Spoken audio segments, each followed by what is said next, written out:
보이스피싱이나 이런 사기 범죄를 당하는 피해자들의 공통점이 뭐예요? 근데 공통점을 찾으면 안 돼요. 제가 생각할 때는 그거는 책임이 분명히 피해자들한테 있다라고 하는 것으로 오해될 수가 있습니다. 그 가해자들을 연구하는 게 이제 프로파일러들인데 문제는 뭐냐면 제가 수많은 강력범죄 현장에서 범죄자들을 만나봤잖아요. 강력범죄 못지않게 이 사기치는 경제범죄의 사이코패스나 소시오패스가 훨씬 더 많습니다. 아, 그래요? 그래서 교묘하게 막 눈물을 흘리고 상대방을 속이잖아요. 아무런 죄책감이나 감동이 없어요. 그래서 그 일을 계속하면서 이어가는데 예를 들면 이제 김민수 검사라고 몇 년 전에 굉장히 2020년 유명한 사건이 네, 있어요. 네. 가짜 검사를 네. 사칭해서 이 사건에 이제 20대 초반의 그 취업 준비생이 결국은 극단적인 선택을 했는데 이 더 안타까운 것은 이 20대 초반의 취업 준비생은 끝까지 극단적인 선택을 하는 순간까지 실제로 자기가 무슨 범죄에 연루되어 있는 것으로 생각을 했어요. 그래서 자기 부모님들 나한테 공부를 시켜주고 이렇게 지원해준 부모님한테 내가 면목이 없어서 결국은 선택을 하게 되는 이런 일이 자책하는 마음으로 자책감 그런 때문에. 선택을 하신 거네요. 그래서 저는 책임은 피해자한테 있는 게 아니고 분명히 가해자한테 있다라고 생각을 하는데 더 위험한 건 뭐냐면 이 범죄자들이 그렇게 해서 피해자들이 선택을 하잖아요. 아주 위험한 선택들을 하고 정말 안타까운 선택을 하고 나면 이렇게 생각합니다. 내가 뭐 자기가 욕심내다 그랬지 내가 뭐 그런 선택을 하라고 했나? 내가 무슨 책임이 있어? 이렇게 생각하기 때문에 조금 더 죄책감 느끼지 않습니다. 그들이 그런 얘기도 해요. 네, 실제로. 그렇습니다. 실제 만나면 내가 뭐 돈을 내가 사기친 건 맞다. 그러나 나머지 선택은 자기가 한 거 아니냐. 아주 이렇게 아주 비열하고요. 정말 그 상대방을 좀 뭐랄까 무시하고 비난하고 이런 자들이 범죄자들이에요. 사실 권일용 선생님은 가해자를 주로 만나시고 김병훈 선생님은 피해자를 주로 만나시고. 아니, 그러니까 지금 말씀이 맞는데 사회는 사기를 없애는 방향으로 가야 돼요. 맞아요. 사기치는 것이 많아지면 그 사회는 후진 사회고 선진 사회일수록 사기가 없어져요. 그러니까 사기를 없애도록 하는 거는 이게 경찰이나 이런 정부의 몫이고 사기를 안 당하려고 하는 것은 각 개인의 몫이에요. 이 양쪽이 다 작동이 돼야지 어느 한쪽만 작동되면 안 그러니까 돼요. 어차피 사기 치려는 사람은 죄책감도 없으니까 없어요. 이분들을 말리는 것보다 네. 안 당하도록 예방하는 게 더 빠르다. 개인은 예방하고 아. 사회 전체에서는 사기꾼들을 잡고 잡는 시스템 만들고 그래서 사기꾼들은 절대 용납하면 안 돼요. 사기꾼한테 뭐 자기 뭐 당한 사람이 잘못이기 때문에 사기꾼은 제가 안 된다 이건 아니고 사기꾼은 무조건 잡고 무조건 처벌을 받아야지만 사회가 발전할 수밖에 없어요. 네, 그래서 권일용 선생님 같은 네, 게 네, 필요한 네. 거고. 근데 그렇죠. 아니 그럼 김병우 선생님께서는 결국 속은 내가 잘못이라는 말에 동의를 하시는지요?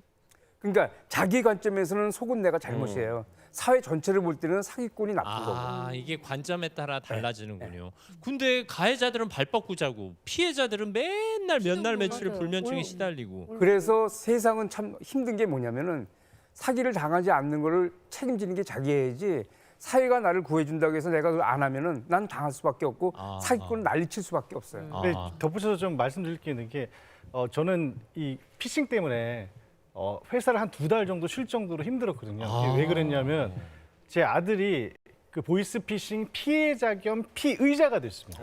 그래요? 근데 이제 제가 말씀드리고 싶은 건 간단하게 말씀드리면 피해자인데 돈을 얘는 어떻게 해서든지 찾기 위해서 거기에 또 속는 거예요. 그래서 그 계좌가 이용이 돼서 결국은 변호사를 이제 선임을 해서 이제 선고유예, 기소유예라고 그러죠.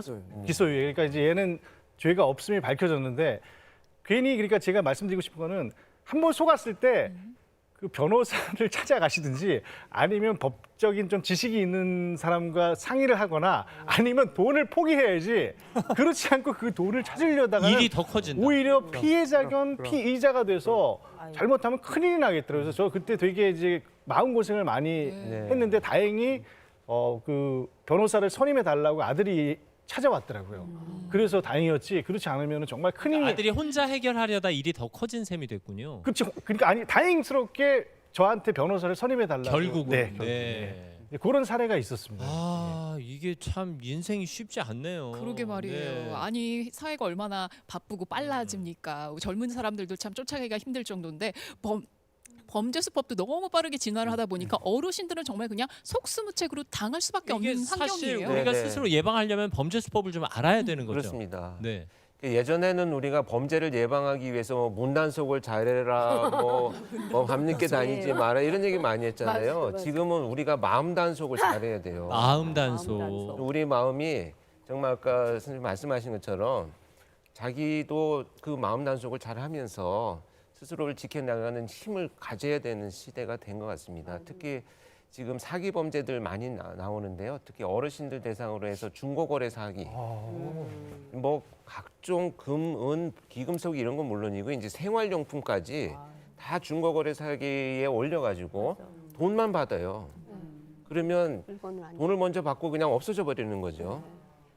그리고 나서 이제 그 이어지는 범죄들의 대표적인 것들이 그다음에 이제 보이스피싱 메신저인데 그 메신저 보이스피싱은 이제 그렇게 막 홍보를 해도 끝없이 1년에 몇 천억씩 지금 피해를 당하고 있습니다. 그래서 보이스피싱도 진화를 해요.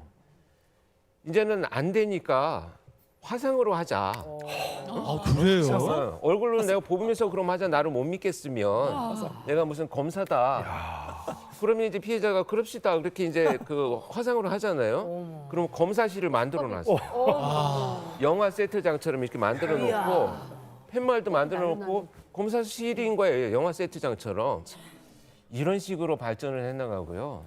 그런 것도 안 되니까 이제는 메신저를 보내는데 그 뭐 이렇게 영어 문자로 오는 거 있잖아요. URL이라고 하는. 그러니까 여러분들 어르신들은 그게 뭔지 몰라서 그냥 누르시거든요. 이 순간 이 전화기는 범인의 전화기가 됩니다. 그래서 아차 싶어가지고 112 신고를 자기 본인 전화로 하잖아요. 그게 범인한테 갑니다. 맞아요. 그러니까 이거를 어떤 방식이 좋냐면 일단 좀 위험하다라고 생각하면 무조건 누르지 마시고 중고거래할 때는 직거래를 해야 된다. 근데 지금 위험하잖아요. 누가 나올지 모르니까 꼭 두세 분이 같이 가셔야 된다는 거고 통장을 지연 서비스가 있어요. 지연 서비스. 3시간 동안 지연하는 서비스가 있습니다. 이체를 지연하는. 이체 지연하는 서비스. 네. 그거를 신청을 해 놓으시면 아차 싶어서 나중에 확인이 돼서 발송 취소가 될 수 있습니다. 그래서 제일 기억하실 것은 그 현금 인출기 있잖아요. ATM기. 이거는 지연 서비스가 안 돼요. 그러니까 범인들이 글로 나오라고 할 때는 항상 위험하구나. 문제가 있다. 이렇게 생각을 하시면 이체 지연 서비스는 은행에다 미리 신청을 은행에 하시면 신청하시면 충분히 누구라도 사용하실 수가 있습니다. 그런데요. 네, 화상 통화까지 하려고 하는군요. 근데 진짜 검사실까지 네, 배경을 좀 보여주면 이렇게 꾸며놓으면 믿을 수밖에 없겠어요. 오히려 수밖에 그런 없죠. 사기가 불신 사회를 조장하는 거지. 네. 사실 저 이인철 변호사님이 변호사라고 하니까 변호사인 거지. 그러니까 변호사 자격증 확인한 것도 아니고 변호사 사무실 가본 것도 아니거든요. 듣고 보니 또 근데 그러네요. 여러분 아주 그러니까. 간단히 확인할 수 있어요. 예를 들어서 변호사가 변호사 협회가 있고요. 검사다 그럼 검사 진짜 검찰청에 전화를 해보시면 되는 네. 거예요. 그리고 검사가 바빠가지고 화상 통화 안 합니다 요즘에. 아, 그렇죠. 전화로 무슨 검사입니다, 뭐 어디 금융감독원입니다. 거의 다 99.9 거의 100% 사기라고 보시면 됩니다, 여러분. 절대 속아 넘어가지 마세요.